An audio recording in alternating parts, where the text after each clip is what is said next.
An anomaly is defined as anything that deviates from the expected, normal, or standard. This is quite a wide definition.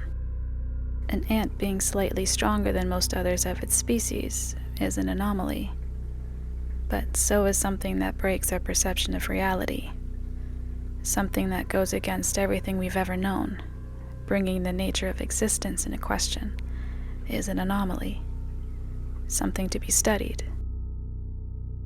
When it gets swept away, unexplained, however much the anomaly has affected your life, you begin to feel a lot like that ant, insignificant. My sister is an anomaly now. It started with a simple complaint about her hand feeling strange, a tingling sensation. The doctors almost flat out refused to do anything. I want to be angry, but then I remember telling her my own thoughts. It's nothing. Everyone gets weird feelings. It'll pass. It's what everyone told her. I suppose we thought we were reassuring her. Then the next symptom began. We awoke to her screaming, over and over. My hand is drooping. My hand is drooping. Without any context, what does that even mean? She knew exactly what it meant. She was the only one living this nightmare. Nobody could quite understand what she felt. I burst into her room seconds before our parents did the same. There she knelt, on her bed, with the fingers of her right hand about twice as long as usual. I can feel them, she cried. They're trying to continue. My mother flicked the switch, perhaps hoping that our eyes deceived us in the dark. The middle of the night, in a very dim light, it seems to teeter right on the edge of reality. It's the perfect condition to conjure up an illusion of the mind. Yet this, right here, was as real as you. Her hand was stretched. My mother immediately dialed the emergency services, whilst my father went into comfort mode. Hey, it's all right. Are you feeling okay? My sister sat for a moment, staring at her hand. Her breathing remained constantly heavy. In the background, I could hear my mother on the phone, although I wasn't paying much attention. Yes, twice as long. She was asleep? No, I don't know how. I feel...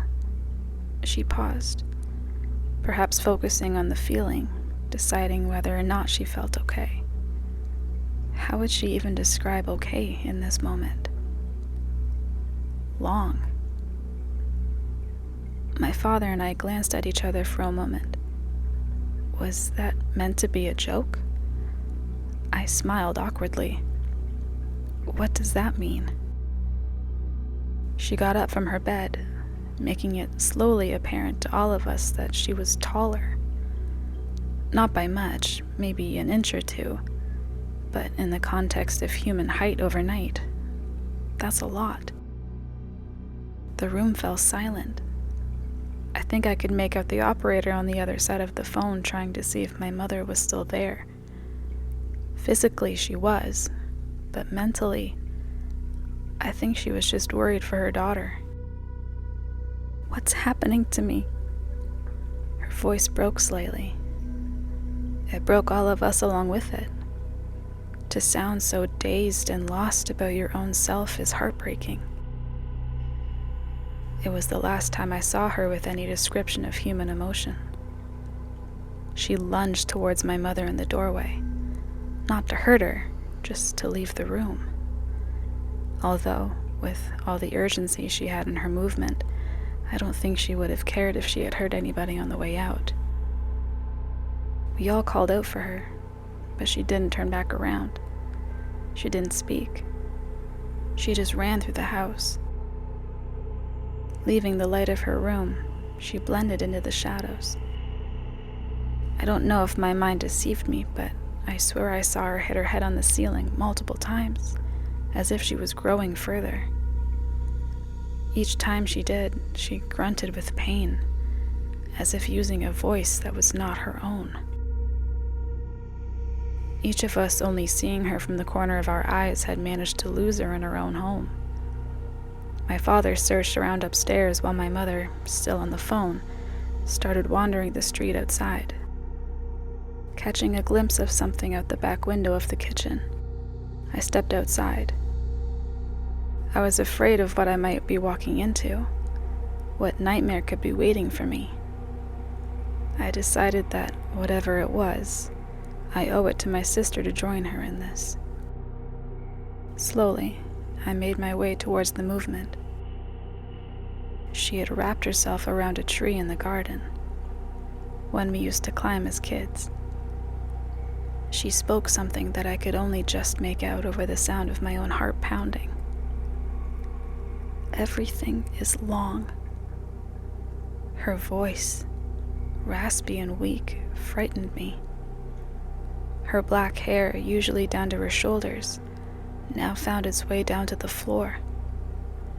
I couldn't see her fully in the night, but the moonlight allowed me to see her vague shape. She was elongated, more so than before. My voice shook as I spoke, trying to calm her. "We'll fix this." I held out my hand. For a moment, I thought she might hold out her own. Maybe she would have if the sirens weren't so loud. An ambulance at the front of the house caught her attention as she let go of the tree. Her snake-like limbs falling to the ground, she made her way over the fence. They never caught her, and we never found her. Her funeral was held a month later. It's been 3 years. I still live in the same home. Her bedroom is almost exactly as it was. We keep her door open. Sometimes as I walk past, I imagine her, sat in her bed. Her body is back to its regular self. "I'm okay now," she'll say. "You helped me." But it's a mirage, a trick of the mind. My sister as herself is no longer real. Is she still out there, stretched? I got my answer last night. Unable to sleep, I slowly became acutely aware of a tapping noise. I don't know how long it had been going before my mind allowed it to be perceived. Seconds? Minutes? Hours? I suppose it doesn't matter. Once I had heard it, it stayed. 5 taps, rhythmically pattering against my window behind the curtain. Sick of the noise, I got up, ready to see tree branches blowing in the wind. Instead, I saw 5 long fingers extending from below my vision. The palm of the hand seemed just on the edge of what I could see. A face, beginning halfway up the window and continuing far below, looked in at me. The eyes were long, with the open mouth being even longer.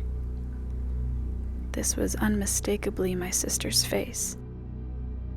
Whether or not it's my sister is another question. I stood there for a moment, recoiling, but not making a sound. Her appearance is not what scared me the most. My hand began to tingle,